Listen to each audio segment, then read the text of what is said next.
This is a huge milestone for SSE, having invested £100 million in communities from our renewables assets. That funding has been invested in communities across the UK and Ireland and has delivered and is delivering significant impacts to those communities, often very rural, fragile communities with a significant and very specific set of issues that need to be addressed, and that the communities are using this funding to support their ambitions. SSE are one of our key partners. The money that comes in from renewable energy, be it hydro or wind, the community benefit that comes to us as a company has enabled us to build these houses.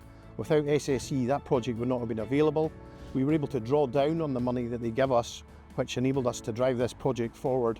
And as you can see, we now have 12 houses that were put up for in the region of £3.5 million.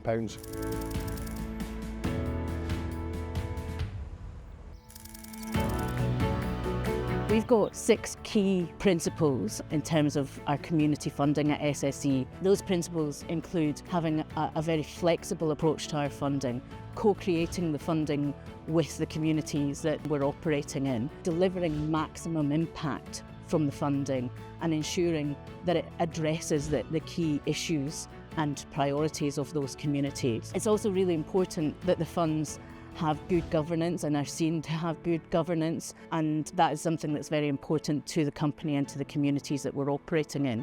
I think funding from anywhere is really important. I think the fact that we've had the support from SSE with apprenticeships and stuff from the past has meant that young people have become more independent. I think apprenticeships are one way that young people can not just be involved in their community, but they can contribute to their community as well. By keeping young people in the area, it encourages them to respond to community matters, it encourages them to be part of the wider community. They understand more about what the intergenerational works that have been going on are and why they matter to the rest of the community.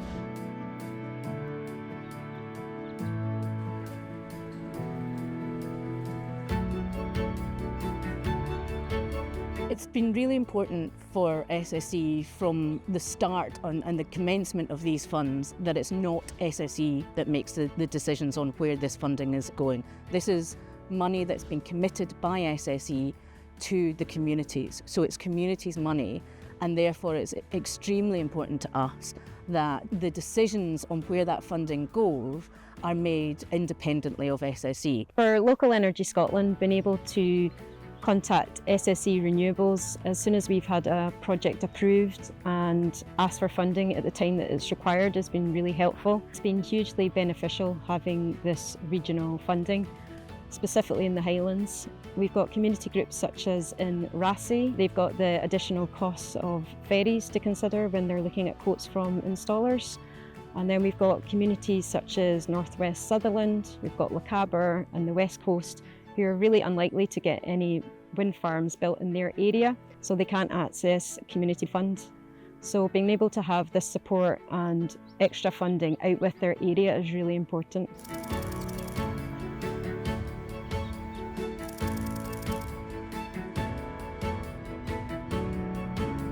I'm really proud that we have reached this significant milestone in terms of investing in communities. So £100 million is a lot of money, but it's just the start, and that's what it means to me. It's not all about what's already gone and what that funding is invested in. That's important, but it's about building on that and making sure that the next 10 years, the next 20 years, we can deliver significant impact across the UK and Ireland.